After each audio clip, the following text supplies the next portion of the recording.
नमस्कार, स्वागत है आपका। मैं हूं आपके साथ दिनेश अवस्थी। तालिबान पर दबाव बनाए रखने के लिए भारत कई मुस्लिम और खाड़ी देशों के अलावा अमेरिका, रूस सहित अन्य प्रभावशाली देशों के लगातार संपर्क में है। भारत ने तालिबान के संबंध में अपनी भूमिका को फिलहाल सीमित रखा है। उसकी रणनीति है कि तालिबान की सरकार में सभी समूहों को प्रतिनिधित्व हो और पाकिस्तान का असर कम से कम हो। भारत नहीं चाहता कि अफगानिस्तान में पाकिस्तान की आईएसआई के प्रभाव वाली कठपुतली सरकार बने। सूत्रों ने कहा कि भारत ने ईरान, यूएई, कतर के अलावा अमेरिका और रूस जैसे देशों से एक साथ अफगानिस्तान के मसले पर संपर्क बनाए रखा है। भारत कूटनीतिक रूप से लगातार सक्रिय है। सूत्रों ने कहा कि भारत की जो भूमिका है वह अफगानिस्तान की नई सरकार के कदम पर आगे जाकर निर्भर करेगी। भारत अपने हितों के मद्देनजर शांति, स्थिरता और विकास के साझा मूल्यों पर फोकस कर रहा है। साथ ही पूरी कोशिश इस बात की है कि अफगानिस्तान आतंकियों के लिए स्थायी पनाहगाह ना बन पाए। तो ये जो तमाम जानकारी मिली उसके हिसाब से कि पाकिस्तान की आईएसआई ये चाहती है कि तालिबान हुकूमत में उसका पूरा का पूरा असर बना रहे। अगर ऐसा होता है तो भारत के लिए चुनौती बढ़ेगी, क्योंकि पाकिस्तान में आतंकी अड्डों की वजह से कश्मीर में लगातार घुसपैठ और आतंकवाद से जूझ रही सेना और सुरक्षा बलों को दोहरे फ्रंट पर काम करना होगा। अगर तालिबानी आतंकी आईएसआई के गठजोड़ करके इस इलाके में ज्यादा सक्रिय हुए तो इसका असर पूरे हिंद महासागर पर पड़ेगा। वो जानकारों का यह कहना है कि तालिबान के मसले पर मुस्लिम देश भी एक मत नहीं है, एक राय नहीं है। ज्यादातर देशों को तालिबान से परहेज भले ही ना हो, लेकिन कट्टरपंथ को लेकर सभी की राय अलग अलग है। तो अब यह देखना होगा कि किस तरह से भारत अपनी कूटनीतिक तरीके से इस पूरे माहौल को अपने काबू में लाता है, और जो पाकिस्तान का सपना है वो सपना क्या अधूरा रह जाएगा, और जिस तरह से भारत अभी शांत बैठा है वो तालिबान पर बाजी मारने की कोशिश करेगा, और किस तरह से ये रणनीति बनेगी, इसी को लेकर के आज हम चर्चा करेंगे और जानेंगे बहुत सारी कुछ ऐसी बातें। क्योंकि हमारे साथ जुड़ रहे हैं अनुपम तिवारी जी, रक्षा विशेषज्ञ, सुमन शर्मा जी, रक्षा विश्लेषक, और अमरदीप त्यागी जी, रक्षा विशेषज्ञ। तीनों मेहमानों का बहुत बहुत स्वागत है हमारे इस खास कार्यक्रम में। अनुपम सर, सबसे पहले मेरा सवाल आप ही से है। जो बात चल रही है कि रणनीतिक तरीके से चुपचाप, कोई शोर शराबा नहीं, कैसे स्थिति पर काबू पाया जाएगा जो तमाम देशों के साथ बातचीत हो रही है? और सबसे बड़ी बात, भारत को जिस चीज का डर है कि ये जो अफगानिस्तान की जमीन है वो आतंकवादियों के लिए एक अड्डा बनकर ना रह जाए, क्योंकि इससे फिर भारत को नुकसान तो है ही, इसके अलावा और भी कई देशों को नुकसान होगा। दिनेश, देखिए, बिल्कुल आपकी बात वाजिब है। और भारत की चिंताएं, भारत की समस्याएं बहुत बड़ी हैं। भारत की चिंताएं कई स्तर पर हैं, और सिर्फ बाहरी ही नहीं, भारत की चिंताएं आंतरिक समस्याओं पर भी हैं, और जिनका सीधा संबंध तालिबान से, अफगानिस्तान से है। आप देखें कि जो भी बाहर सिचुएशन चल रही है अफगानिस्तान के अंदर, उससे आपने पहले ही बताया कि पाकिस्तान के थ्रू आतंकवाद को फिर से भारत के अंदर बढ़ाया जा सकता है। लेकिन इसका दूसरा पहलू दिनेश ये भी है कि तालिबान की विजय से उत्साहित होकर के भारत के अंदर कुछ चरमपंथी तत्व भी सक्रिय हो सकते हैं। वो स्लीपर सेल्स जो कि पिछले कई सालों से सेना की बदौलत चुपचाप बैठे हुए थे, अंडरग्राउंड हो रखे थे, वो फिर से एक बार अपने आप को एक्टिवेट कर सकते हैं, क्योंकि उनको शय मिलनी चालू हो जाएगी पाकिस्तान से और अफगानिस्तान के तालिबान रजीम से। तो भारत की चिंताएं बहुत बड़ी हैं। इसलिए भारत जल्दबाजी में कोई काम नहीं करना चाहता है। भारत ऐसा नहीं दिखाना चाहता है कि वो किसी जल्दी में है। भारत हमेशा से एक सोच समझ कर रणनीति बनाने में विश्वास रखता रहा है। और चूंकि ये समस्या बहुत बड़ी है और कई स्तरों पर इसके रिपरकशंस देखे जाने वाले हैं, और इस वजह से भारत ने अभी तक अपने पत्ते पूरी तरह से नहीं खोले हैं। भारत तालिबान के व्यवहार को देख रहा है कि तालिबान किस तरह से व्यवहार करेगा, और तालिबान का व्यवहार सिर्फ आंतरिक अपनी अफगानिस्तान की समस्याओं पर नहीं, तालिबान बाहरी दुनिया के साथ कैसे व्यवहार करता है इस पर भारत की कड़ी नजर रहेगी। और तालिबान पाकिस्तान से कैसा व्यवहार करता है इस पर सबसे ज्यादा नजर रहेगी, क्योंकि तालिबान और पाकिस्तान के जो रिश्ते हैं उससे भारत को बहुत ज्यादा अनकंफर्टेबल फील होने वाली है। क्योंकि पाकिस्तान ने तालिबान को प्रॉक्सी के रूप में बहुत दिनों से तैयार करना चाहा था, और अब वो उसमें सफल हो गया है। पाकिस्तान जो कि इस क्षेत्र की डिप्लोमेसी में कहीं अलग थलग पड़ चुका था, लगभग समाप्त प्राय हो चुका था, उसका अस्तित्व सिर्फ चीन के गुलाम बनने पर ही रह गया था, वो एक बार से अप्रत्याशित घटनाक्रम की वजह से एक बार फिर से जागबो हो गया है, पिक्चर में वापस आ गया है। एक मध्यस्थ की भूमिका निभाने के लिए पाकिस्तान अपने आप को तैयार कर रहा है और ये भारत के लिए बहुत ही चुनौतीपूर्ण समय है। भारत मुझे लगता है कि स्टेप बाय स्टेप चीजों को देख रहा है। पहले उसने अपने नागरिकों को इवैक्यूएशन पर ध्यान दिया, उसके बाद तालिबान के साथ बातचीत करी और तालिबान को कन्विंस करने की कोशिश करी कि वो हमारे अंदरूनी मसलों पर, कश्मीर का मसला हो या कोई भी मसला हो, उस पर कोई भी दखलंदाजी करने की सोचे भी नहीं।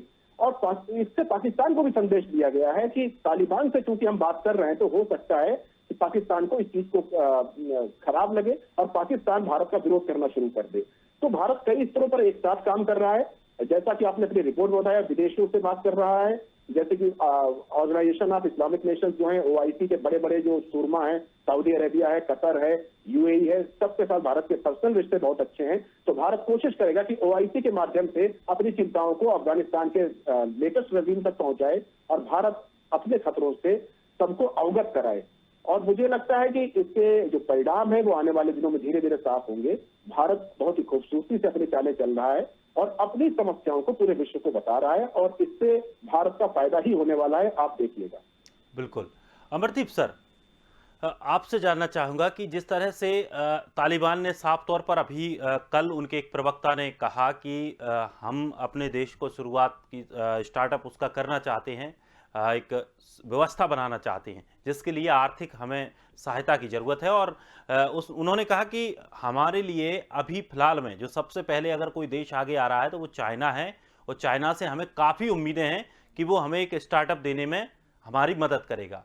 तो जिस तरह से भारत एक रणनीति अपनी तैयार कर रहा है कि भारत के खिलाफ किसी भी तरह का यहाँ पर जमीन पर कोई भी ऐसा तैयार ना हो क्षेत्र जिससे कि आगे चल के हमें समस्या हो, लेकिन अगर चीन इंटरफियर कर रहा है तो स्वाभाविक तौर पर है कि पाकिस्तान उसके पीछे लगा ही है। तो जो एक रणनीति भारत धीरे धीरे चला भी रहा है, दूसरी तरफ चाइना भी मदद कर रहा है उसकी, चाइना के जरिए पाकिस्तान भी अंदर आएगा। तो क्या ये तालमेल सही बना रहेगा? क्या तालिबान फिर चाइना को दूर करने की कोशिश करे? ऐसा कुछ रणनीति ऐसी कुछ बन सकती है क्या? देखिए, तालिबान को हेल्प करना तो सांप को दूध पिलाने के समान है। यदि ऑफकोर्स सबको मालूम है कि तालिबान का और जो लिंक है वो सीधे सीधे पाकिस्तान से है। Pakistan is anti India, China is anti India, तो इन सबका तो कोलैबोरेशन होना वाजिब है। लेकिन भारत को एक अपना ऐसा संगठन तैयार करना होगा जो इन तीनों के गठजोड़ को तोड़ दे। वैसे तो आप यकीन मानिए कि तालिबान जो है वो किसी का भी भला नहीं कर सकता है। बाकी बात अलग है कि चाइना उसको एक्सप्लॉइट करे अपने फायदे के लिए, लेकिन चाइनीज को भी एक ना एक दिन मौकी खानी पड़ेगी, क्योंकि ये तालिबानी जो लोग हैं ये बहुत ही इस से कि इनकी जो सोच है इतनी घटिया कह सकते हो और इतनी जंगली और वैशी बने की है कि ये कभी भी एक मॉडर्नाइजेशन के बारे में सोच ही नहीं सकते। हालांकि जो अपने आप को ये रिप्रेजेंट कर रहे हैं, अपने आप को दिखाने की कोशिश कर रहे हैं बहुत ही संजीदा और बहुत ही कि हम इस तरह के आजकल मतलब उस मोड में आएंगे जो आजकल मॉडर्न वर्ल्ड है, और पुराना जो 20 साल पहले जो तालिबान का रूप था वो डिफरेंट था, वो आज की उसमें एज में डिफरेंट है। लेकिन वास्तविकता में यदि इनके चेहरे को देखें, जो इन्होंने दूर दराज के इलाकों में जो कर रहे हैं और जिस तरह से इन्होंने अफगानिस्तान में सत्ता हासिल की है, उससे उनका चेहरा साफ साफ नजर आता है।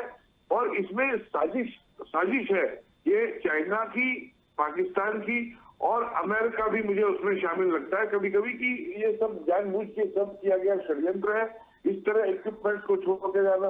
तो इंडिया को एक अपना ऐसा एक गुट बनाना होगा जिसमें इस तरह की सोच के लोगों के खिलाफ कार्रवाई की जा सके। ऐसे बहुत सारे कंट्रीज हैं जो तालिबान के अगेंस्ट हैं, जो पाकिस्तान के अगेंस्ट है, क्योंकि पाकिस्तान जो है it is the mother state of all type of terrorism and everywhere in the world.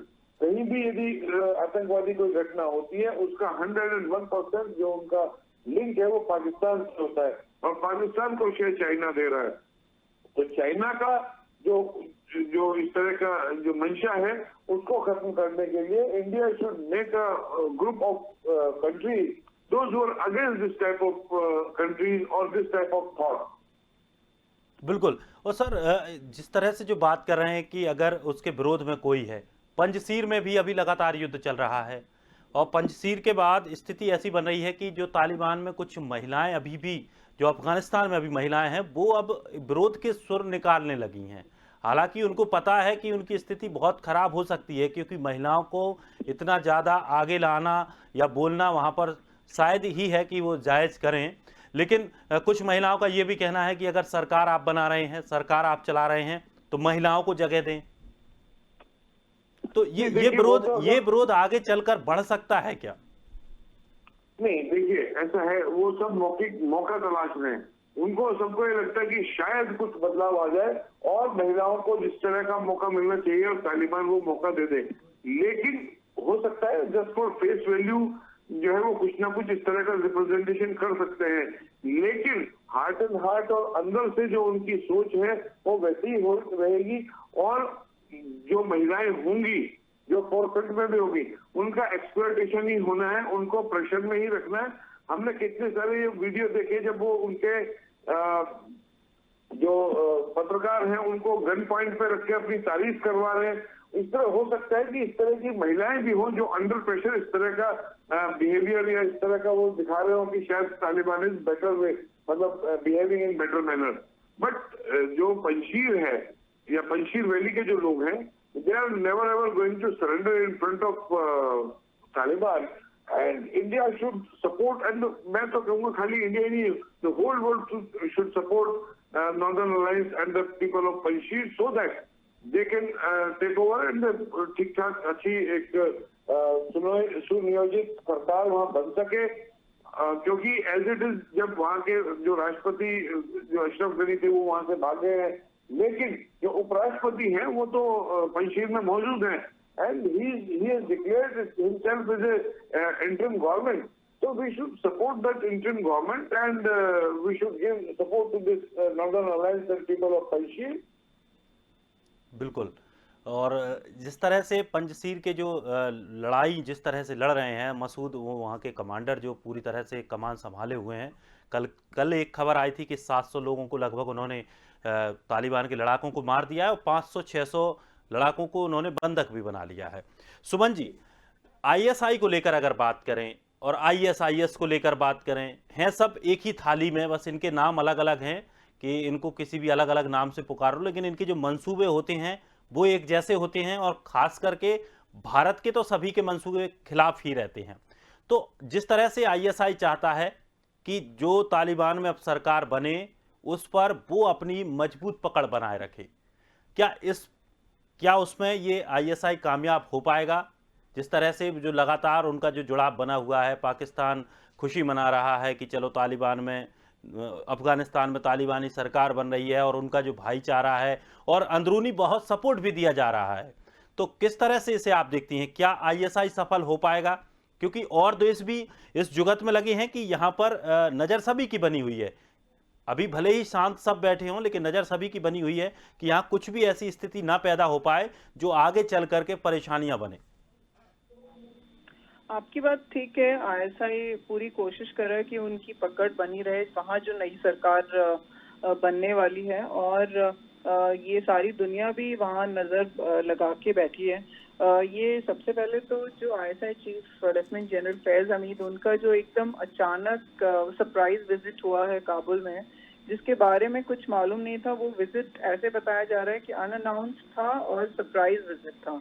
इसका मतलब है उनके अपने लीडर्स को भी नहीं शायद मालूम था, और वो जिस तरह वहाँ गए उस वक्त जब एक तो डोमिनिक राब जो फॉरेन सेक्रेटरी यूके के, उन्होंने अपनी विजिट खत्म की पाकिस्तान में और उनको विश्वास दिलाया उनके फॉरेन मिनिस्टर ने, पाकिस्तान के फॉरेन मिनिस्टर ने, कि वो एक इंक्लूसिव गवर्नमेंट बनाने में मदद करेंगे। और डोमिनिक राब की मुलाकात पाक आर्मी चीफ के साथ हुई।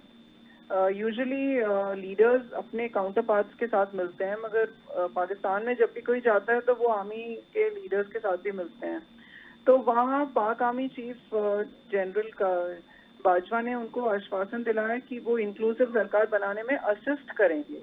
इसका मतलब ये था कि वो इशारा कर रहे थे कि वो खुद वहाँ जाकर पूरी तरह हर चीज़ को कंट्रोल करेंगे, जिसके फौरन बाद उन्होंने आईएसआई चीफ को वहाँ भेजा। और ये सब तब हो रहा था जब 3 दिन की विदेश यात्रा वॉशिंगटन में इंडिया के फॉरेन सेक्रेटरी हर्षवर्धन श्रृंगला की विजिट चल रही थी, वहाँ उन्होंने स्टेटमेंट दिया है कि तालिबान ने उनको इंडिकेशन दिए हैं कि जिस तरह वो उन्होंने रीच आउट करा है, तो जो इंडिया ने कहा है वो उसका ध्यान रखेंगे, ऐसे उन्होंने अपने प्रेस इंटरेक्शन में भी बोला है। और उसके फौरन बाद हम लोग देखते हैं कि आईएसआई चीफ अफगानिस्तान पहुंचे हुए हैं और ये वहां जाकर वो ये कह रहे हैं, जो भी थोड़ा बहुत उनका इंटरेक्शन हुआ, कि हम यहाँ इकोनॉमी, ट्रेड और इस तरह की बातें करने आए हैं। जबकि रिपोर्ट्स ये आ रही हैं कि इन फाइटिंग जो चल रही है तालिबान के अंदर, मुल्ला बरदर और हक्कानी के बीच में पावर को लेकर, वो उस वजह से वहां गए हैं। उन्हें इस चीज का, उनके अपने नेताओं ने ये ट्वीट करके बोला है, पाकिस्तान के नेताओं ने, कि पाकिस्तान नहीं चाहता है कि मुल्ला बरदर या उनके साथ जो याकूब हैं, मुल्ला उमर के बेटे, वो लोग पावर अपने हाथ में रखें। वो चाहते, पाकिस्तान चाहता है कि हक्कानीज के हाथ में पावर हो। उनकी फुल बैकिंग और सपोर्ट है हक्कानीज को। तो इस वजह से वो गए हैं और इतनी जल्दबाजी उन्होंने दिखाई है कि वहाँ कोई और नेता नहीं पहुंच पाया, कोई और बड़ा लीडर नहीं पहुंच पाया है जब से काबुल का टेक ओवर हुआ है। और सबसे पहले जनरल फैज हामिद पहुंचे हैं और वहाँ जाकर वो अपने एम्बेसडर से भी मिले हैं। पूरे उनके दिमाग में एक प्लान है कि किस तरह पावर, मतलब एक प्रॉक्सी से पाकिस्तान अफगानिस्तान पे राज करे, वो प्लान उनके दिमाग में है। तो वो चाहते हैं कि हक्कानीज को वो सपोर्ट करें ताकि वो आए पावर में। और इस बात को इसीलिए दो बार से वो अपना अनाउंसमेंट पोस्टपोन कर रहे हैं। ये अनाउंसमेंट गवर्नमेंट का आना चाहिए था फ्राइडे को, उसके बाद उन्होंने कहा सैटरडे को आएगा, लेकिन दोनों बार पोस्टपोन हुआ है क्योंकि वहाँ कोई फैसला नहीं हो पा रहा है। जबकि मुल्ला बरदर के बारे में ये कहा जा रहा है कि वो चाहते हैं कि ब्रॉड बेस्ड इंक्लूसिव गवर्नमेंट का अनाउंसमेंट हो ताकि ग्लोबली उन्हें एक्सेप्टेंस और लेजिटिमेसी मिले। लेकिन ये चीज पाकिस्तान पूरी तरह एक रोड ब्लॉक पैदा कर रहा है कि ये चीज ना हो। और यहाँ तक कहा जा रहा है कि मुल्ला बरदर ने अपने लोगों को कहा है कि पंजशीर में फाइटिंग ना करें, ऐसा भी कहा जा रहा है। तो वो आपस में जो इतनी इनफाइटिंग चल रही है पावर स्ट्रगल को लेकर, इससे नुकसान एक आम अफगानियों का ही होगा और एक इंस्टेबिलिटी की स्थिति बनी रहेगी। जबकि आईएसआई चीफ वहां जाके स्टेटमेंट दे रहे हैं कि हम पीस और स्टेबिलिटी को देखने के लिए यहाँ आए हैं, इकोनॉमी को रिवाइव करने आए हैं, हर चीज को असिस्ट करने आए हैं, वो इस तरह की बातें बोल रहे हैं। जबकि सारी दुनिया जानती है कि तालिबान को पूरी तरह सपोर्ट, फंड और ट्रेन किया पाकिस्तान ने यूएस की मदद से। तो वो अपने हाथ से इस तरह प्रॉक्सी पावर को नहीं जाने देगा, ये उनका सबसे बड़ा डर है। बिल्कुल डर है। और जिस तरह की स्थिति अगर ऐसी बन रही है कि वो आपस में ही उनका कोऑर्डिनेशन नहीं हो पा रहा है, तो इससे आम अफगानिस्तानियों का तो नुकसान है ही, उसके अलावा ये आपस में इनकी स्थितियां और अगर इस ज़्यादा समय तक ऐसी बनी रही तो ये आपस में भी लड़ मरेंगे। नहीं, आपकी बात ठीक है। इन फाइटिंग बहुत जबरदस्त तरीके से चल रही है क्योंकि इनके आपस में विचार कहीं पे पावर को लेके प्रॉब्लम क्रिएट कर रहे हैं। एक आईएसएस के जो एक आ गया है बीच में, और यूएस चाहता है कि आईएसके को डिफीट करे तालिबान पाकिस्तान की ही मदद से, तो वो प्रेशर पाकिस्तान पे भी डाल रहे हैं। और पाकिस्तान और इस्लामाबाद और वॉशिंगटन के बीच में बहुत केबल जो एक्सचेंज चला है पिछले दिनों और बहुत बातचीत हुई है, उसको लेकर भी यूएस के नेताओं ने भी कहा है कि ये सारी बातचीत आप लोग खुलासा करिए कि क्या बात हुई है, क्योंकि फौरन पिछले 3-4 दिनों के अंदर ये सारी चीजें हुई हैं। तो वो सभी लोग जानना चाहते हैं कि क्या इंस्ट्रक्शंस दिए जा रहे हैं वॉशिंगटन से इस्लामाबाद को, ताकि वो जिसकी वजह से ये इतना सब कुछ इतनी जल्दी हो रहा है। तो अभी ये आगे आने वाले दिनों में ही पता चलेगा कि क्या इनके बीच में क्या सेटलमेंट होता है। और मुल्ला बरदर का सपोर्ट याकूब को इसलिए है क्योंकि वो मुल्ला उमर के बेटे हैं और वो चाहते हैं कि वो थोड़ा यंग हैं और वो मिलिट्री कंपोनेंट को लेकर आना चाहते हैं इसके अंदर। लेकिन फैज हमीद ने ये वाली बात कही है कि वो रीऑर्गेनाइज करना चाहते हैं अफगान आर्मी को तालिबान के जरिए से। तो ये भी एक तरह की कवायदें लगाई जा रही हैं कि ऐसा भी कुछ क्योंकि ये एक तरह के बीच में वेज डालने वाली बात है, ये कभी आपस में फिर मिल नहीं पाएंगे, ये डिवाइड एंड रूल वाला गेम है। बिल्कुल। अनुपम सर, यूएन की अगर बात करें, पंजशीर ने भी जो मसूद हैं कमांडर, उन्होंने यूएन से भी ये बात कही है कि हमें दिक्कतें हो रही हैं और सभी देशों को मिलकर के हमारा साथ देना चाहिए, क्योंकि हम अपने वास्तविकता हक की लड़ाई लड़ रहे हैं, हम अपनी ज़मीन के लिए लड़ाई लड़ रहे हैं। तो क्या यूएन इसमें हस्तक्षेप कर सकता है या उसे करना चाहिए?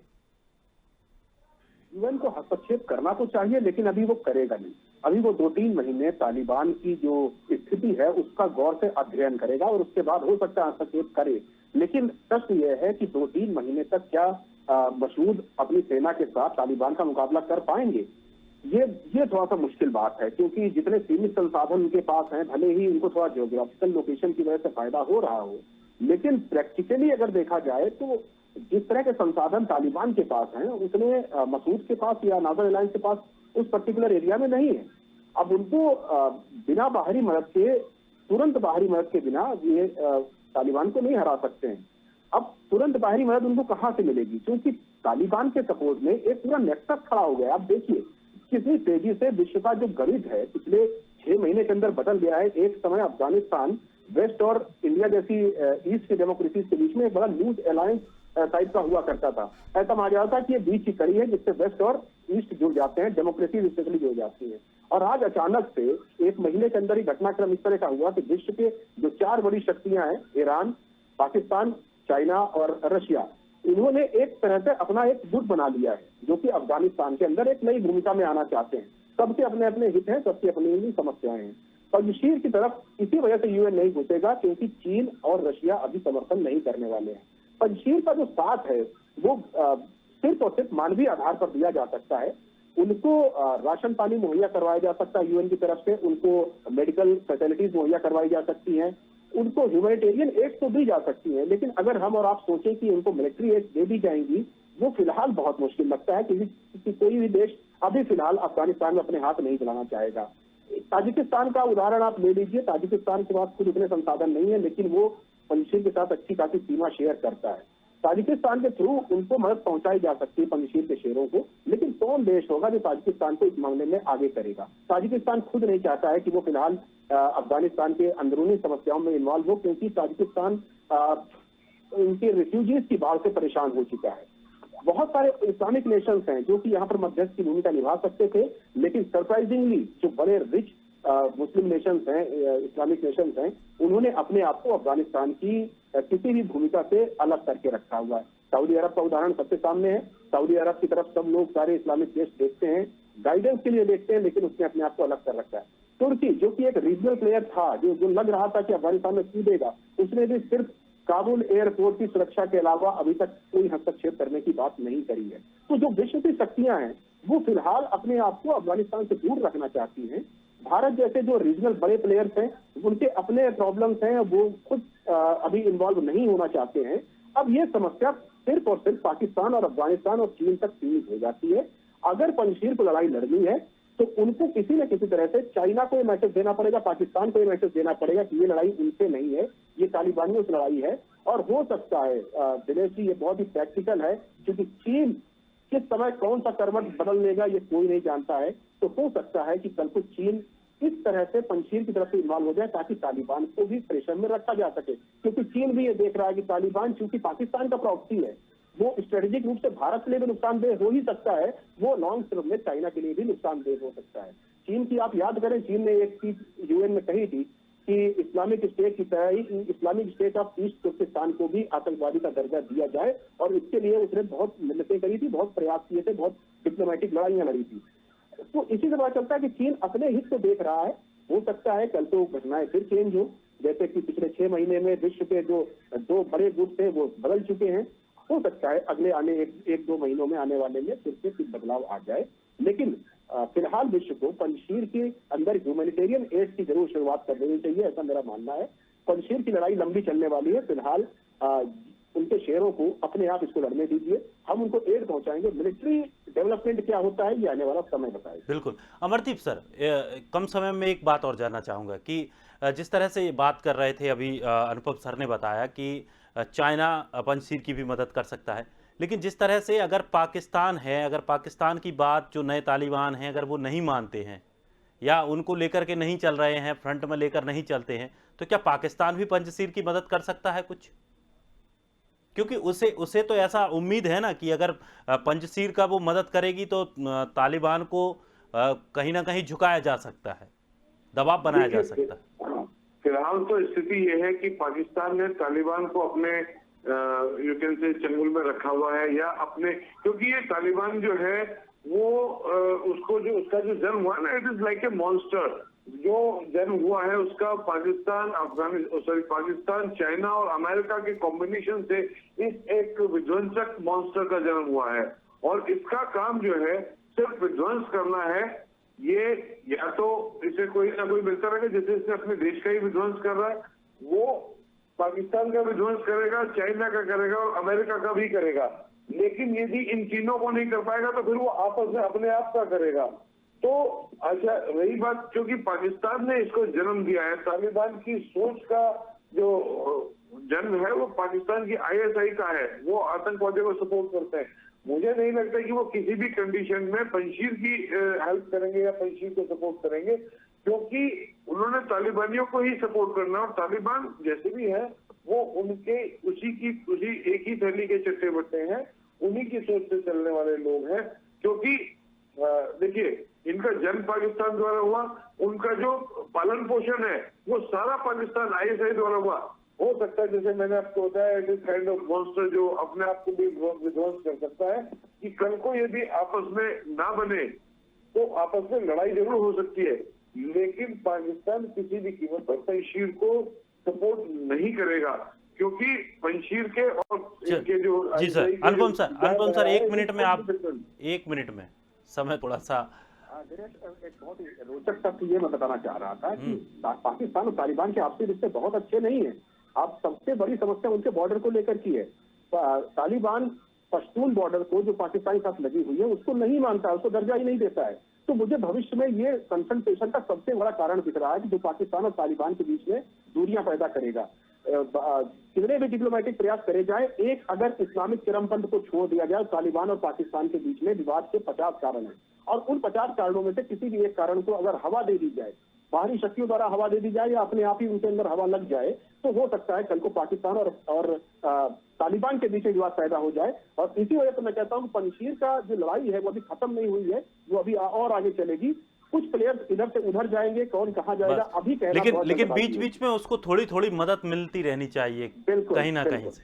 चलिए, बहुत बहुत शुक्रिया सर तीनों का हमारे साथ जुड़ने के लिए और इतनी महत्वपूर्ण जानकारी के लिए। तो तालिबान का जो पाकिस्तान एक ही हैं दोनों अभी तो फिलहाल, अब आगे क्या स्थिति बनती है, भारत जिस तरह से अपनी जो स्ट्रेटजी तैयार कर रहा है, जो कूटनीति तैयार कर रहा है, उसमें कितना सफल हो पाएगा और कितना कुछ नुकसानदायक तालिबान भारत के लिए हो पाएगा या उसको दबा दिया जाएगा, ये आगे का विषय होगा। फिलहाल इस खास कार्यक्रम में इतना ही। ताज़ा तरीन खबरों के लिए आप बने रहिए स्वदेश के साथ।